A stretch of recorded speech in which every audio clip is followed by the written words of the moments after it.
Typical. Well, no, he wasn't typical. Churchill actually flunked everything but English. Because basically he didn't do any homework of any kind but English. And he did everybody's English compositions for them, so... Okay, are we ready to rock and roll? Are we ready to get this puppy on the road?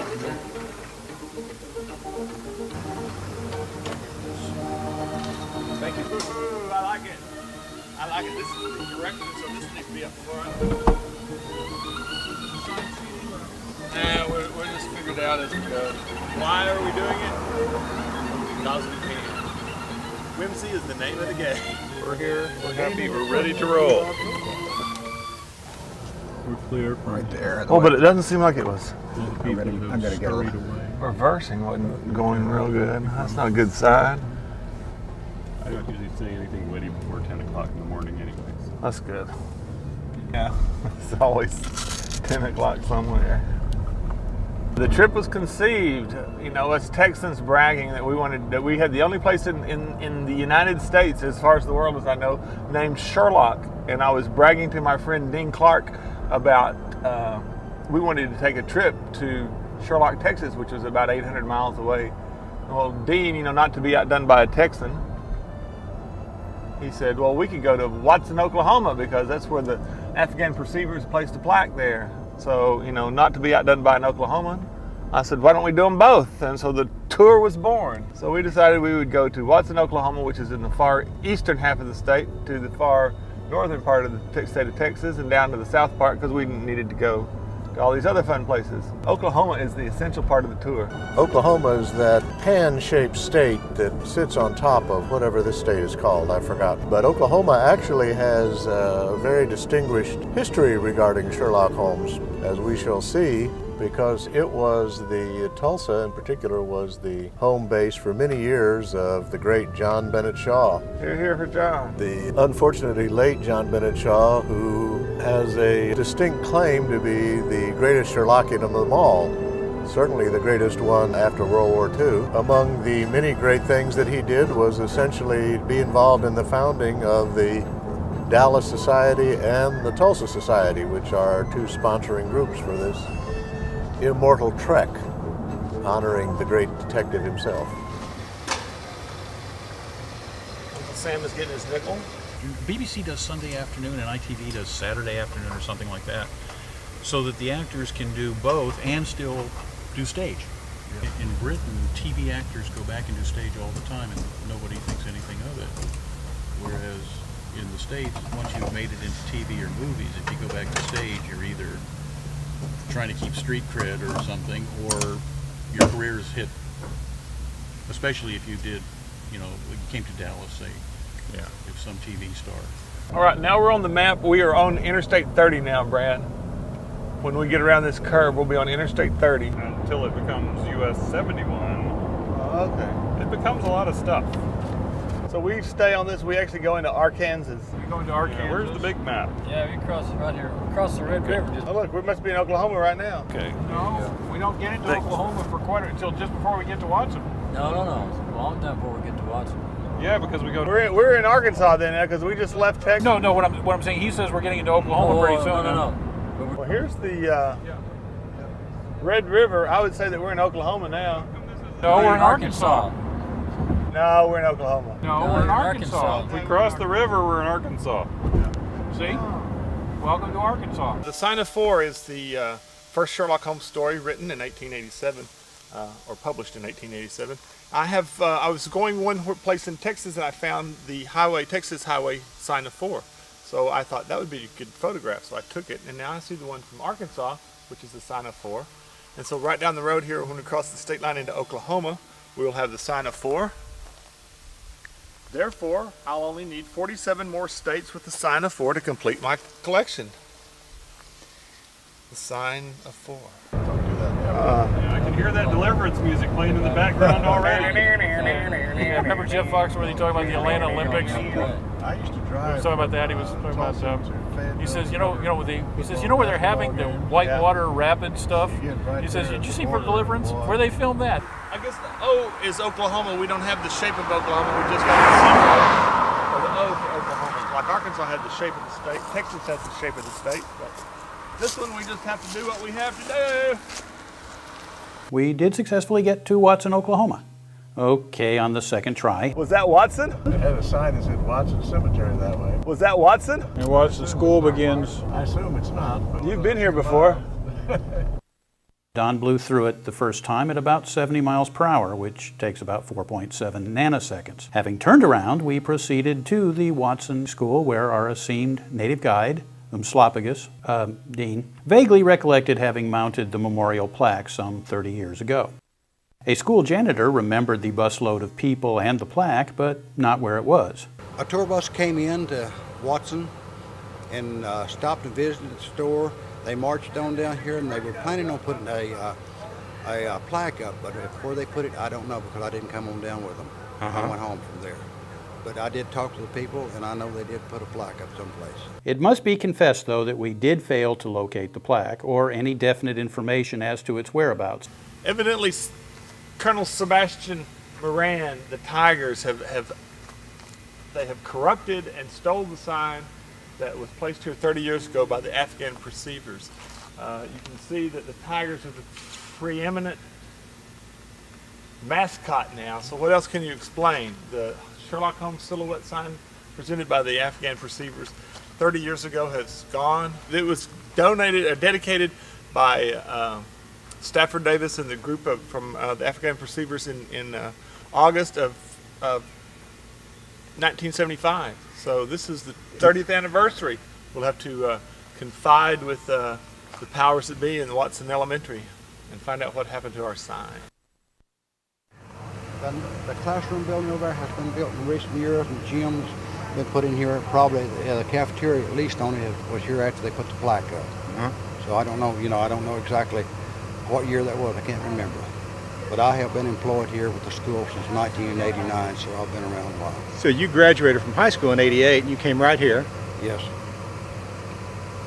Proceeding into the admin building, we disturbed a lady in the process of getting ready for school opening next week. She was not around town 30 years ago, but after hearing the explanation of what we were looking for, promised to ask some of the lunch ladies next week. Apparently, several of them, and much of the meatloaf, dates back to the 1970s. Imagine our surprise, however, when in the midst of the conversation, the stranger suddenly gasps and cries out, "My God, it's Don Hobbs." The two of them proceeded to talk about old times while the rest of us started work on the probability problem. How many women must there be in your past in order to have one pop up in Watson, Oklahoma? Population 50 or so. Deep waters, indeed. But Don's very good friend, nudge nudge, wink wink, has promised to let us know what she finds out. It was time to bid farewell to Watson and proceed in search of our next goal, lunch. We began to grow alarmed when it occurred to us that we had not seen any eating establishments since a cluster of McDonald's, Burger King, KFC, Taco Bell, and that had been in Arkansas. Yes, it is true, in the Hobbesian world, one goes through Arkansas to get to Oklahoma from Texas.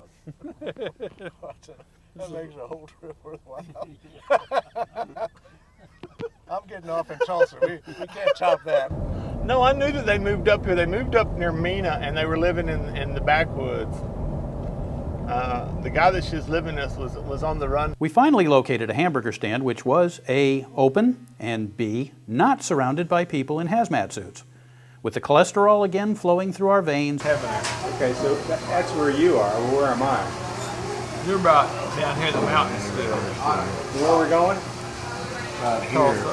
We're going to go here to take a picture of a Sherlock Holmes trailer park. And then to Tulsa. It was on to Henrietta, Oklahoma, home of Troy Aikman, and a mobile home distributorship called Sherlock Holmes. Apparently, in one of the unrecorded adventures, the master made a trip to Oklahoma and had the L knocked out of him. Well, we were driving down through Texas. I saw this mobile home lot off the side of the road. I told my dad, well, if we ever had a mobile home lot like Grandpa does, we could name it Sherlock Holmes. I've always loved them, and we thought it was pretty funny. And it wasn't long before he actually started one up. and the name just stuck. What is your favorite Sherlock Holmes story? I don't know.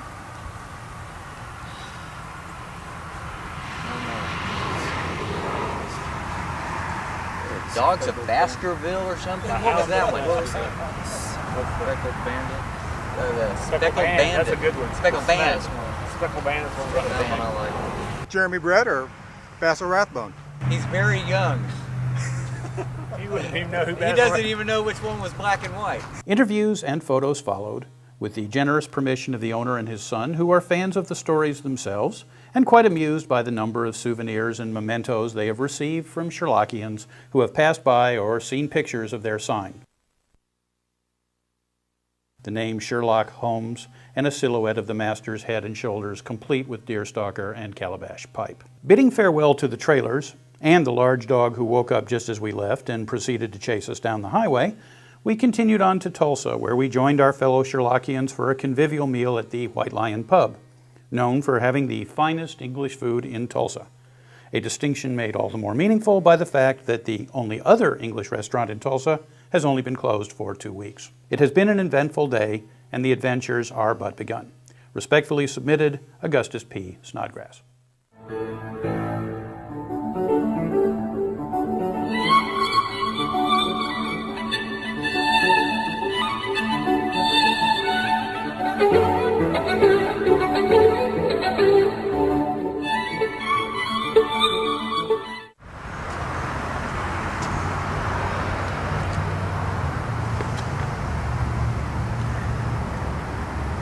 Joined by our 2 new recruits for breakfast at the Diogenes Club of Tulsa, at least that's how we decided to pronounce DENNY''S, we wound our way downtown, where under a sign reading The Holmes Organization, we met with the distinguished BSI member Dick Warner. He led us out to Holmes Peak.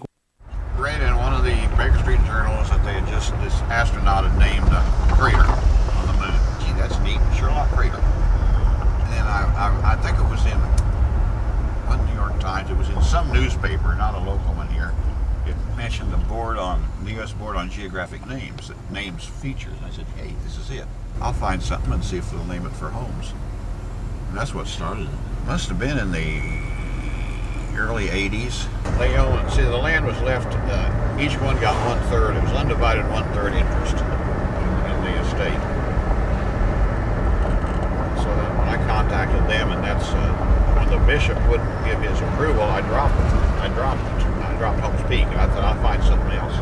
So I looked around for another suitable spot. I really couldn't find anything, but I knew that our local group didn't travel well, so it had to be close to Tulsa. And I couldn't find anything. I found one hill I thought might be appropriate, but there were too many landowners. One that owned the most of the land actually was a person I knew slightly, and he said no, he didn't want the hill named for Sherlock Holmes because he and his wife had taken some friends out, had a picnic on the hill, and a rock had fallen off the side of the hill and killed his friend's wife. He said he just didn't think it was appropriate. So I waited about a year before I decided I'll just go to the Pope. I'll go over the bishop's head. I didn't know the hierarchy in the Catholic Church. Well, the Pope has to be over a bishop. So it was easiest to go to the top anyway on these things. I didn't know how you write a letter to a Pope. So I called the bishop's office, and they were very nice, told me how to address him and how to address the letter and appropriate things to say and all that. I asked for his nod of approval and all these real good Catholic terms. I mentioned that Holmes had served some of his predecessors. I think there were three cases that are mentioned that Holmes had helped the Pope. I mentioned that Holmes was born a Catholic. I didn't mention he became a spiritualist later. So it never got before the Pope, I'm sure, but it came back from some Monsignor, someone, or Cardinal, somebody. It was someone, a secretary type. He had a title, I know. But the letter the bishop sent me was, I mean, it was. I showed it to Shaw, and Shaw said, this is about as nasty a letter as a bishop can send. No, in the original Afghanistan receivers, Stafford Davis founded it. He worked out deals to get these people here, and so he had some very interesting folks come to Tulsa from around the world. Actually, we brought a fellow from Sandhurst who was the expert on the historian on the Afghan wars. Brought him here to speak to us. What Stafford did, he would rent these people out to other science societies, which would pay all the expenses. We'd get them free, and then he would rent them out to these other groups. There was a dinner party with a Sherlock Holmes theme. I said, gee. So I called Stafford, who I didn't know any people then. And I said, that's interesting. And he said, I'd like to start a group. Would you like to come to the meeting? I said, sure. So I went to the first meeting where one of the things we did was to pick a name. It was to be a vote. Everybody could write a name, suggest a name on a piece of paper and put them in a hat. And they could talk about their name, and then we'd pull them out of the hat and see which name was chosen. No one realized that Stafford was doing the name pulling out of the hat. He was standing next to a fireplace that was lit. And he kept throwing these things in the fireplace behind him. The only thing left was the Afghanistan receivers. At any rate, the current owner of Holmes Peak is definitely not a Holmesian. Access to the actual slope is blocked by fences and such welcoming signs as trespassers will be violated. When the official history of our intrepid tour comes to be written, the pictures will tell their own story. For the present, let me draw an analogy with Plymouth Rock. Those of you who have seen it, remember how the historical significance led you to expect something like a cross between Gibraltar and the Matterhorn? Remember the reality? Holmes Peak is like that. Back to Tulsa for a visit to the Mayo Hotel. This was the place where Charlie Chaplin stayed on several occasions. As all Sherlockians know, young Master Chaplin was Billy the Page for several years in the English company of Gillette's play Sherlock Holmes. This was a grand old hotel in the best tradition of elegance. Autographed pictures on the walls included presidents, popular entertainers, and opera stars, as well as silent film stars with Holmesian connections. We've been to the Mayo Hotel where Billy the Page, Charlie Chaplin stayed. Now we're on our way to West Oklahoma into the Panhandle. We're going to Baker, Oklahoma, which is purportedly to be a ghost town. We're going to there because every good Sherlockian needs a picture of a Baker Street. From there we'll head 70 miles south to Sherlock, Texas, and we will dedicate our plaque, and that's where we're off to now. When you find yourself in danger, when you're threatened by a stranger, when you fear that you may take a licking, there is one thing you must learn when you have no one else to turn to: call on Super Chicken. And if you're afraid we'll have to overlook it, besides you knew this job was dangerous when you took it. He will drink his super sauce and throw the villains for a loss, and he will always come up live and kicking. There is one thing you must learn when you have no one else to turn to: call on Super Chicken. At this time, the first seeds of dissension were sown. The original plan was to proceed west to Baker, Oklahoma, the theory that a town, no matter how small, would have at least one street, and therefore we all could be on Baker Street. On the other hand, the time it would take would limit the number of daylight hours left to search for Sherlock, Texas. The dissension was between those who were convinced that foregoing Baker was a superb idea and those who merely thought that it was the right thing to do. No. Oh, no. He's going to hit you with his sign. My gosh, it's Don Hobbs. We've been, you know where Watson, Oklahoma is? It's on the Arkansas border. You've been a ways over there, haven't you? We've been over there, and now we're going over to Sherlock, Texas, which is just on the railroad. Hey, he's going back and forth across there. Okay. Oh, no, he told me to turn him loose because he shined his lights at me. All right. You didn't say over when you were finished. Oh, well, that's... He knows what I'm talking about. These people are with us. Oh, okay. Don Hobbs? Yeah. Hey, no passing zone. They got cars coming the other way. Yeah, I think there's one coming the other way here. You better back up. Quick, back up. Just a minute. All right. Okay, you go. All right. Thank you much, Thanks, buddy. sir. Appreciate it. Yep. Have a good one. You too. All right. Basil Rathbone or Jeremy Brooks? What? Look at this. Now, you know, we'll get up here and be close. We'll go by the Paladure Canyon. Getting to Baker is in the middle of nowhere, and as far as time and effort, we're about an hour. We're less than an hour from Sherlock, Texas. We can go to Sherlock, and then if we have time, if it takes not long to find it, we could drive it to Baker and then turn around and come back, because we got to be in Borger tonight to stay there, and then we've got a long ride. We've got 10 hours in the car tomorrow just to get to Alpine. When I was a lad, I hopped in a van, and Donna Hub drove me to see a dumb man.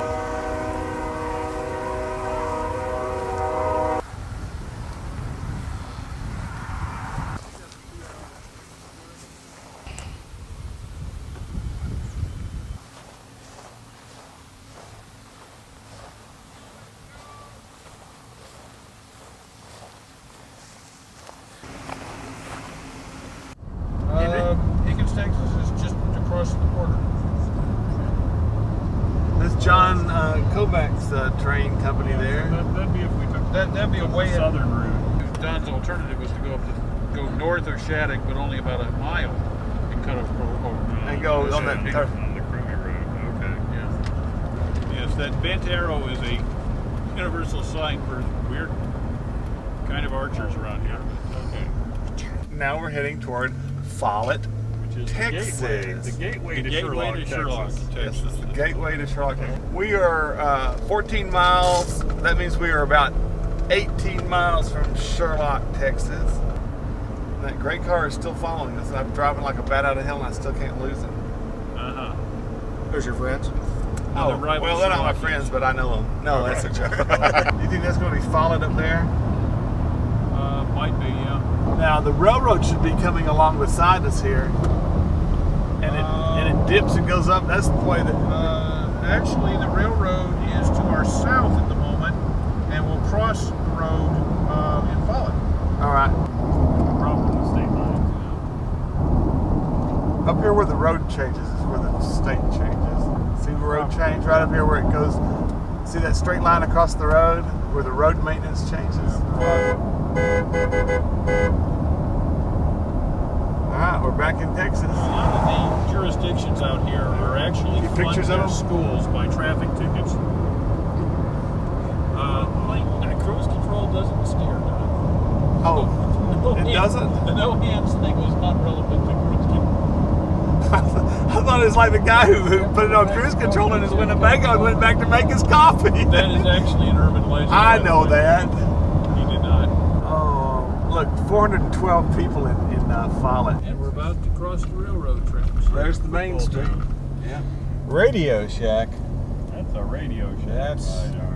Got 59 Chevy in that lot. They have so many cars here. There's a brand new 59 Chevy in that showroom. It's a radio shack, or you can still buy the tubes. So Sherlock is just down that way. Well, down that way. I know, but I'm just saying, if we were walking down the railroad, we'd see the white sign. Yeah, but when we got right in the middle of the bridge, that was when the train got there. Altamont. He was working his way back to England as a Irish sympathizer for the Germans as a spy during pre-World War I. So there was a little time that's unaccounted for between 1907, when his last case in Sussex in retirement took place, and 1909 when he took up his spy business. So if you look at that time, he came over to America a little early to wander down this way. Rode the train down here to Sherlock, Texas, which at that time had no name, and solved a mystery so important that they named the town after it. This is our provisional theory of how Sherlock, Texas came to be, until a better theory arises. You were right. Most of them are not numbered sequentially, but this is the first time I've ever seen that they've been. We started at 29 when we got into the county. They've been all the way down. Yeah. There's 21 there. 21 they cross. I mean, that was 21 and that was 21, so it makes a dog leg. Here it is, right up here. This is our road. This is it. Yeah. Needless to say, we set off for Sherlock, looking for a place which was somewhere between Follett and Derazet, at the junction of County Road 19 and a railroad track. Surprisingly, we found it. Unsurprisingly, nothing had any indication that it was called Sherlock. I mean, we know that there's not any buildings here. It's just supposed to be a wide place on the railroad. But John Kovac was saying that if it's still there, it's listed in Burlington Northern. This is the Burlington Northern Santa Fe line. But obviously this isn't in use. But I want to know where that railroad went you know. Actually, we think it may be in use, Don. Not frequent use, but in use. If you notice, the grass on the track is shorter than the grass on either side. Yeah. Now, the siding is not been Oh used. no, the side's not used at all. It's like pushed up here. It wouldn't be pushed up like I get phone service and Don doesn't. Take Ha ha ha ha. I've got phone I'm service. standing in Sherlock, Texas, Of course, that'll be the one that's holding the whole thing together. which is the juncture of County Road 19 and a railroad track. Potential candidates abounded: a cattle feed lot, a string of pig barns we later learned held 3,400 pigs each, and a large farmhouse and barn across the road. Carry this around with you. It's a gourd. Yes, no one will be able to say that you're out of your gourd. So keep it with you always. I tried to call and I had no cellular service here. I was going to call Peter Blau and tell him that we were in Sherlock, Texas, but there's not a thing here to represent it. Hello, Peter Blau. This is Don Hobbs calling from beautiful downtown Sherlock, Texas. I've got a group of people here, and there is absolutely nothing here to represent Sherlock other than a GPS telling us that we are there. The railroads are grown over. There's no whiteboard sign.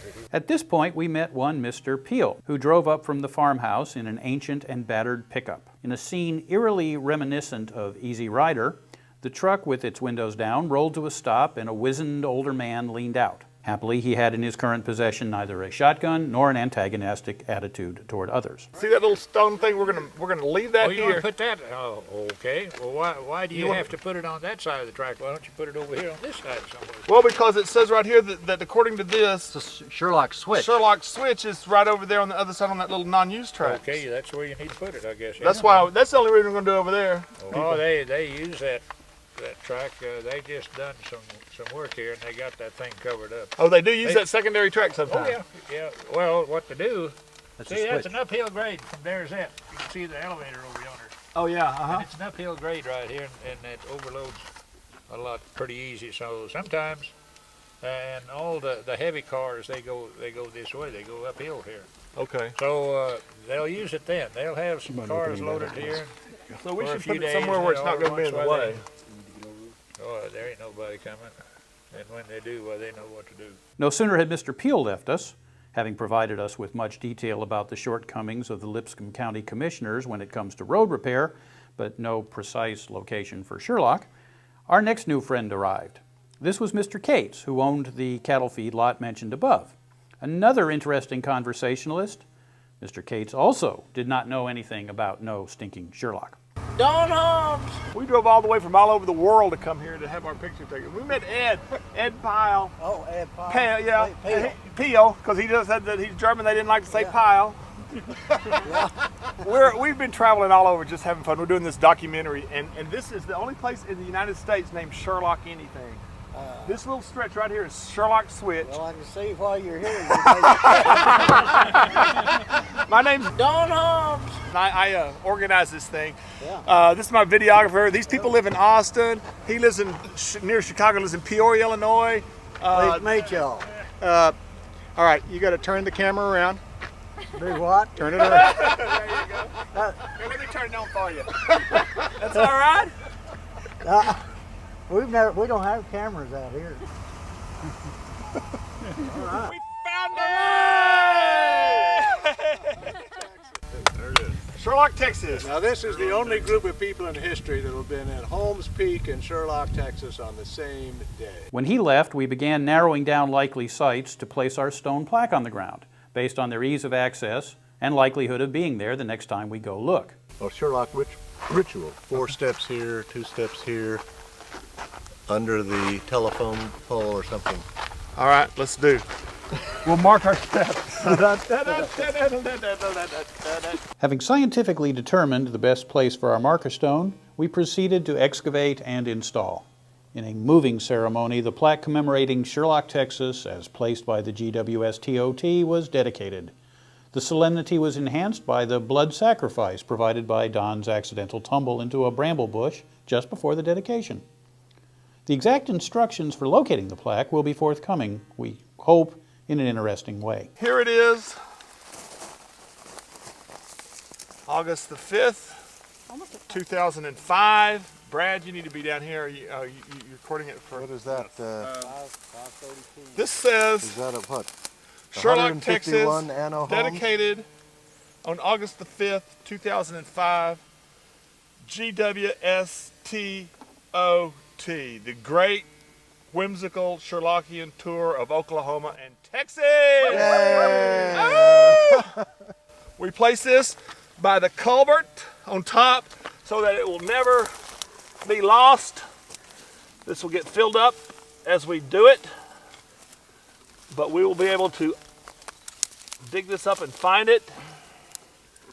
This is a test for other Sherlockians.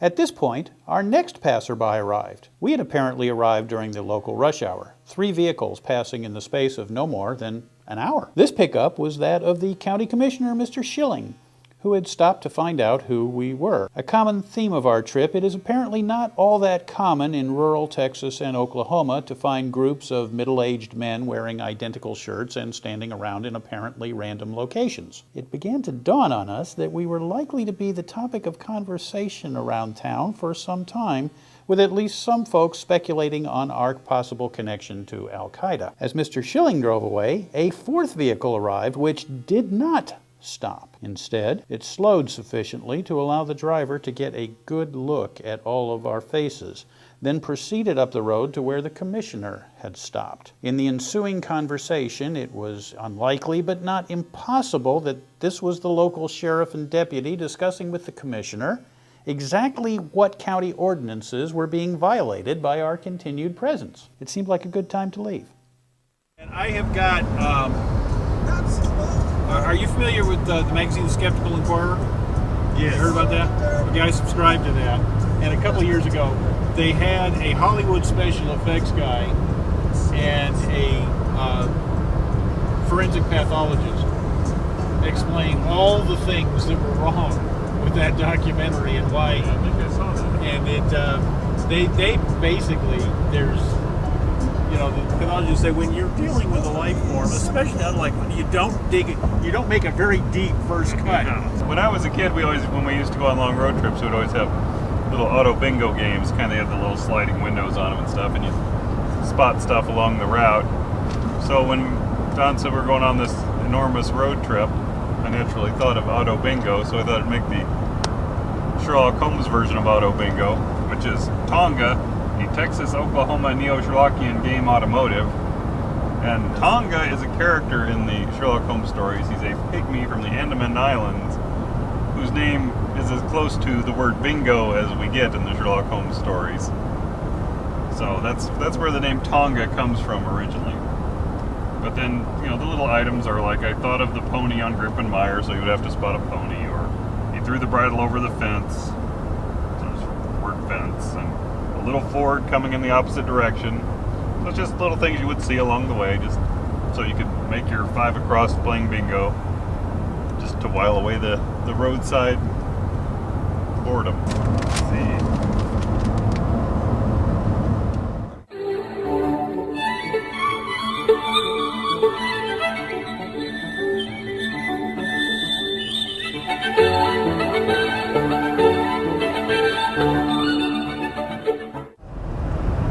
Today's part of the journey is it's the second longest leg of our trip. It's a little over 500 miles from Borger, Texas, in the North Texas Panhandle to Fort Davis, which is near the Mexican border. It's just east of Big Bend. It's near McDonald Observatory in the Davis Mountains. We're going to be guest of honors at the Sherlock Holmes Outpost, which is founded last year. It's got the Martha Hudson dining room, which is purportedly has the best food west of London. Also is the Dr. Watson Club, which is exclusive. Membership can only be acquired by knowing these very secret password which we have been given, and that is I want to join, plus $3. So there you have it. That's where we're going. It is 7 o'clock in the morning. We are driving. We hope to get there by no later than midnight. Only 20 miles to Amarillo.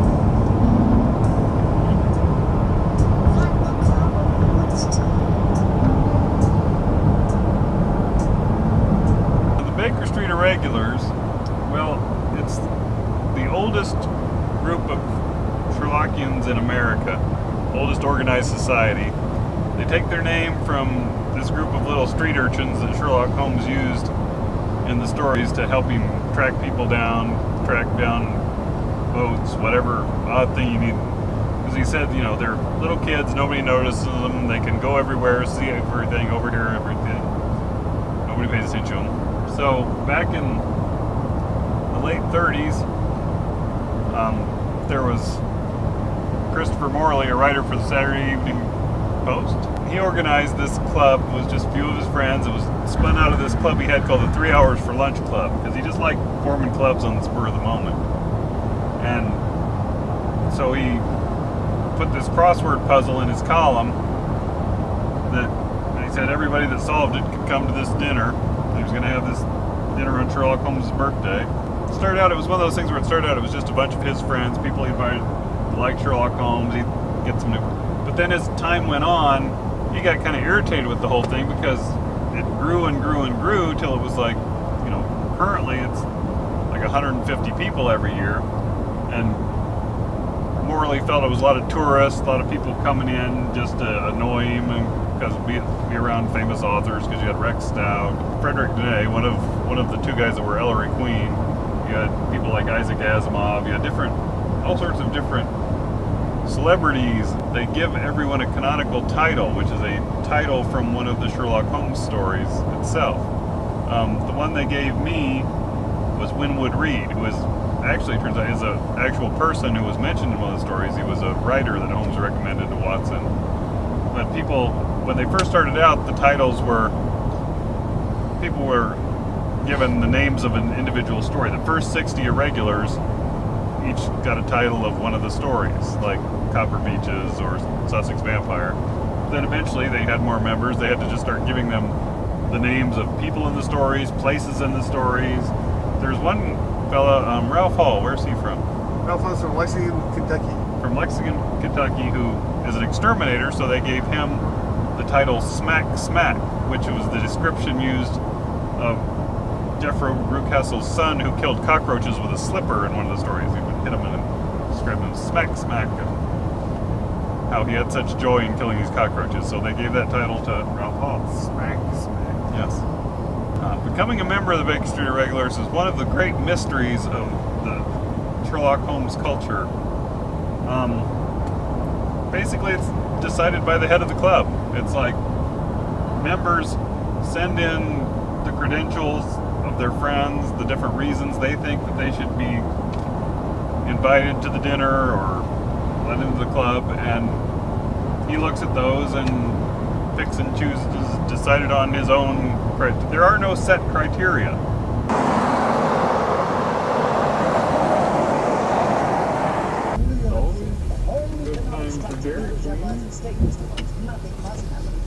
What?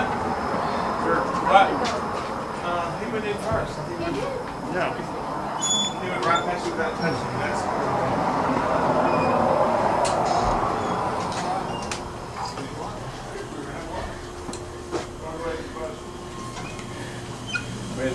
Yeah. All right. Y'all familiar with Sherlock Holmes? What is it? Do you know who Sherlock Holmes is? Sherlock? Do you know who that is? Did you ever see the Basil Rathbone movies? Yeah. I've watched it a long time ago. I've probably just My mother was born in 1920. 1920. Uh-huh. And in 1939, when Basil Rathbone did the movie The Hound of the Baskervilles, she went to the movie. That's about the big dog that scared everyone. And she went with her best friend. This was in 1939, so she was 19, and her friend was 19. and they went to the movie to watch it, and it was so scary. Their friend held my mother's hand through the whole movie. Oh yeah. Except when the movie lights came on, she was holding a stranger's man's hand. And she threw up her hand. She said, "Oh my God, I can't believe it!" And the man said, "Thank you, I enjoyed it." So I wrote a story about that called "The Hand of the Baskerville." There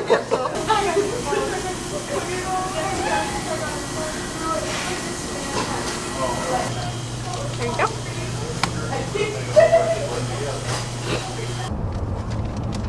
Padre Island is one weird island.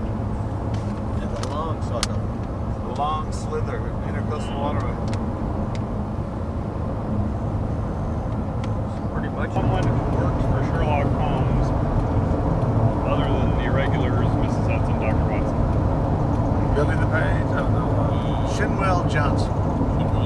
Toby. Well, Shinwell Johnson was the best answer, so we'll go with that. Let's see. So we go down, we go Odessa to Pecos. And then we go south from Pecos, Fort Davis. Yeah, we go south of Pecos. We were on the downhill side of our journey to the Holmes Outpost now. We just got on the Interstate 20 in Odessa, Texas. We're heading west to Pecos, and in Pecos we're going to turn on State Highway 17 and go to the left, which will be further south to the wonderful Fort Davis. And that is our end journey for tonight. We have now come 1,210 miles and 7/10, and we are making progress. Monahan. Okay, we're halfway between Odessa and Pecos. Monahan. God, so we started here. I mean, we started up. We started way up here in Borger. We've gone that far so far. No, a little over. Now, are the Marfa lights associated with UFOs? No. People wanted to make it. No, there's just some reason that you have some kind of lights up there. Little rocks over there. That's pretty cool.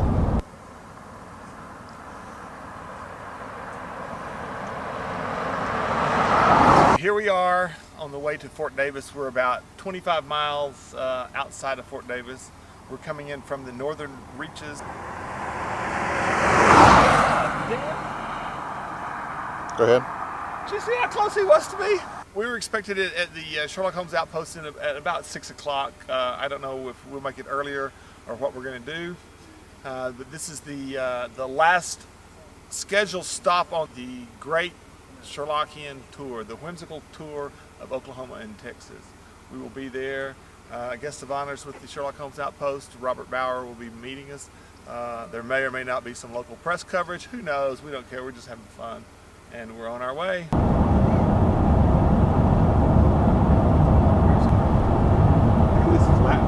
Down the road we sped in our attempt to reach the fabled city of Fort Davis. As an aside, however, the possible consequences of extended travel in the presence of Sherlockians was exemplified by Don's sudden cry of, "Look at that!" and his pulling over the shoulder. When asked to explain, he informed us that he had just seen the largest rattlesnake in his life and he wanted to go back and take pictures of it. Fortunately, calmer heads prevailed.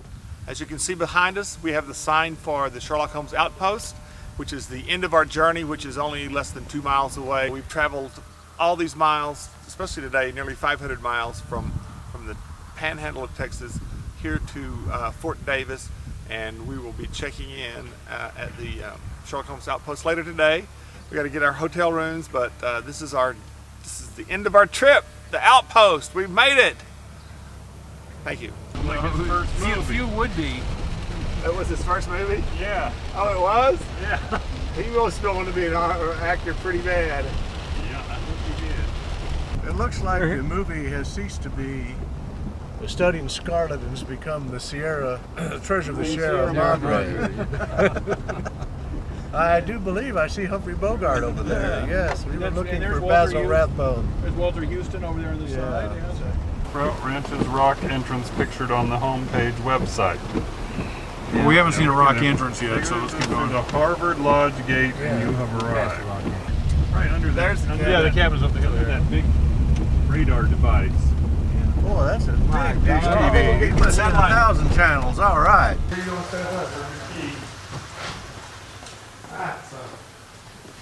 Looks like a little club.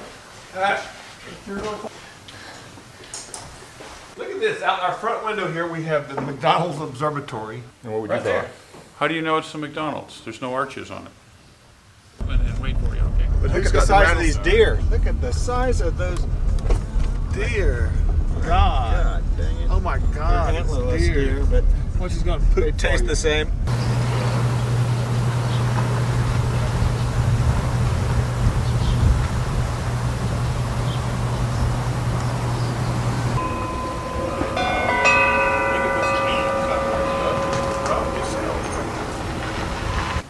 Does your nail bite?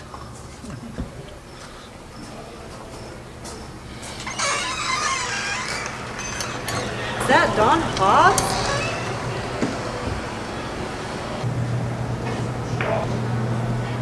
Don used to be able to shoot pool.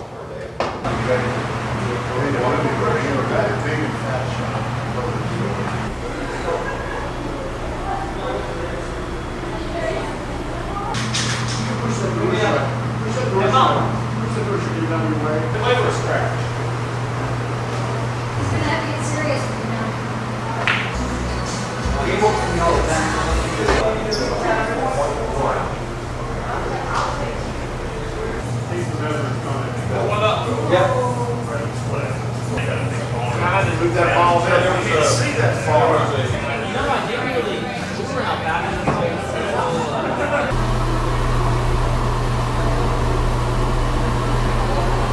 I'd like to make a toast It is Don Hobbs. to the 2005 Great Whimsical Sherlockian Tour of Oklahoma and Texas. We're brought together to commemorate the master and to celebrate him and to prove what a small world the Sherlock Holmes community can be. I was just in the men's room and there's a poster celebrating for 2002 Criterion Bar, and on that name there are 2 people that own shares to the tour itself. Ed Christensen and Paul Smedegaard. Also Alan Devitt and Susan Diamond's name is on that. Susan Diamond is from Greenville, Texas. There's Sherlockians everywhere. Here to great friends. I'm glad y'all joined me and I hope it was not a disappointment. Here.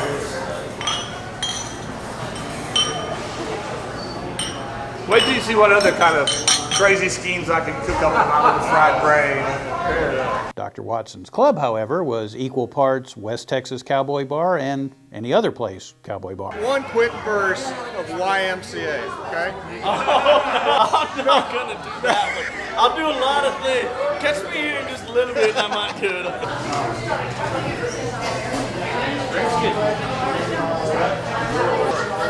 If you're playing pool, you keep your arm parallel to the bar and you pivot. Right. You want to stroke. If you're playing darts, you keep your arm and your stroke is the same. See, it's the exact I knew it same was stroke. pivoted right there. You don't want to move your arm. 19. However, our fearless leader and trusty cameraman retired undefeated from the playing fields of Brunswick, manufacturer of pool tables. Dr. Watson would play billiards with his friend Thurston. Since this is in Dr. Watson's club, shooting pool here is about as close as we're going to come to playing billiards with Thurston. It is actually a bit of a letdown. Our adventures are done. We will be getting up tomorrow, heading home, one last stretch of road. It has been a memorable 3 days, and it's a pleasure to have taken part. I hope you are all well and happy and have at least some opportunity to surround yourselves with people sharing your mania, idiosyncrasies, trail mix, and attempts to recall the words to the Super Chicken theme song. Be well.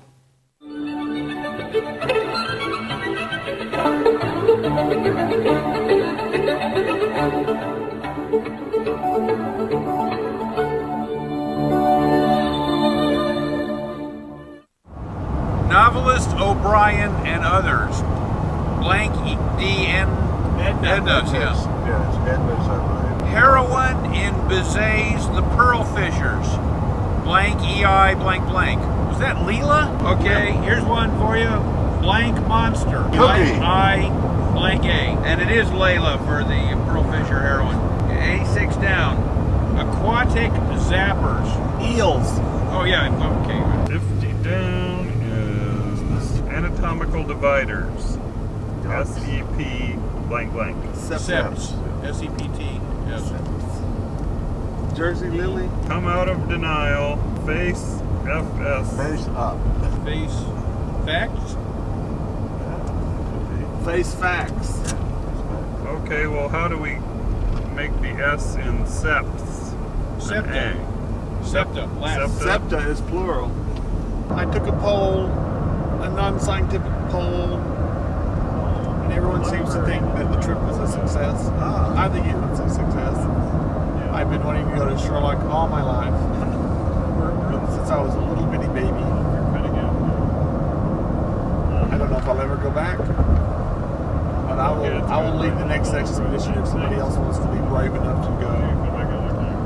We may not go to Watson, Oklahoma the same day, or the same trip.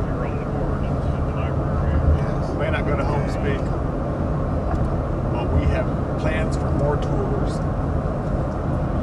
This is the last of our tours. We are on the downside of our 2,000-mile journey. Currently, we are at 1,673 miles, .3. Which equals Sweetwater, Texas. Which equals, yes, thank you, equals Sweetwater, Texas, home of the rattlesnake roundup. We were vetoed every time I tried to stop and take pictures of the rattlesnakes. People freaked out. But so we went by here, and they have the world's largest captured rattlesnake. It was 82 inches long and over 12 pounds. It was about that big, I don't know. And now we are going to wind down the last hours of our trip playing a little bit of Sherlockian trivia. So we thought we'd reel it back in, so to speak, and talk about the master. Brad? Yeah, I have a question. Who were, well, you don't have to name the names, but identify the one-legged men in the canon. Men who only had one leg. Long John Silver. Wrong canon, I guess. Jonathan Small. Jonathan Small is one. Prosper the Greengrocer. Prosper the Greengrocer is two. Ooh. I suspect there are three in total. Which story is Prosper the Greengrocer in? The Barrel Cornet. Okay, and there is one more I know of. Where's the story? Jonathan Small. Okay. Sign of the Four. Another one-legged man, I believe, appears in Charles Augustus Milverton, who was chased away by the dog or something of the sort. We'll have to look at the official reference.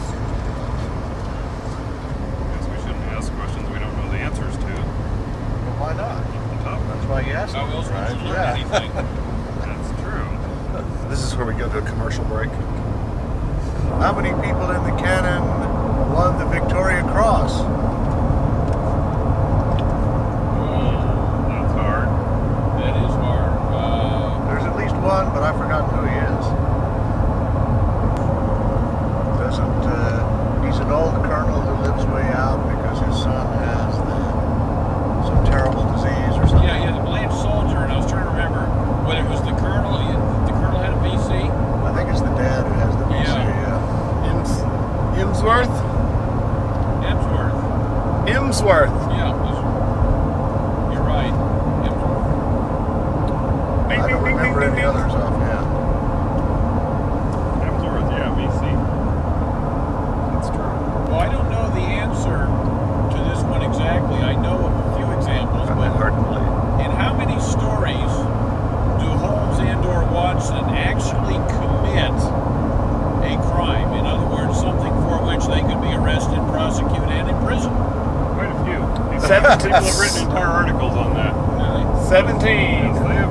Is it 17? No, I made that number up because that's how many steps there were to Baker Street. I know that. I mean, I could do it. You could just run down the titles of the story and do a rough estimate. Well, let's see. Starting out with the Study in Scarlet. They don't break any laws in that one. Unless you count writing. Yes, they do. False imprisonment. Sign of 4. I don't think they did anything in sign of 4. Shooting a pygmy without a license. That's true. Shooting pygmies without a license. Scandal in Bohemia. Arson. Well, not arson, but certainly Well, they call fire, and that's you know, disturbing the peace. Yeah. disturbing the peace. And breaking and entering. So what's the next story? A case of identity. Red-handed league. Oh, a case of identity is not the second? Red-handed league, they don't break any laws. Okay.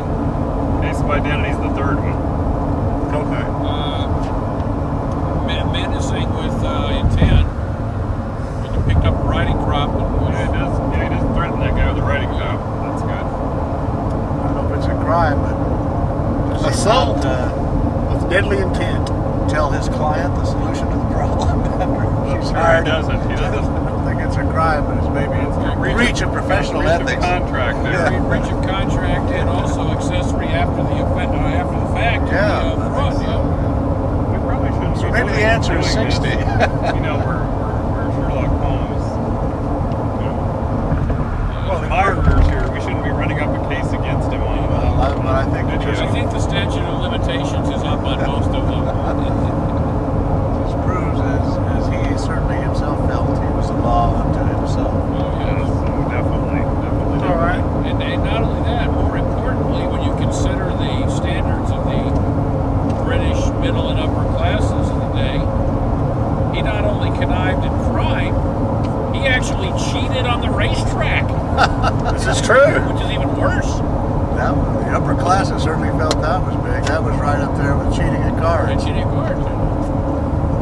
Or doing it in the street and frightening the horses. Final problem. He faked his own death. That's, you know, he could have been set up for insurance scam. Oh, maybe she got on the interlude. We've got a musical interlude. Oh, whose phone's ringing? Hello. Yes.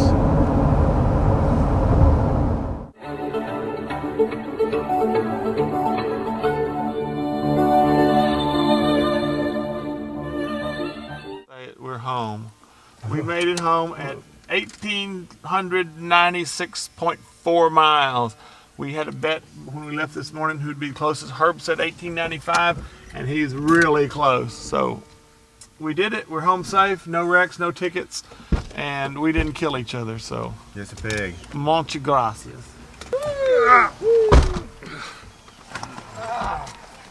I was just here for the beer. It was pretty good.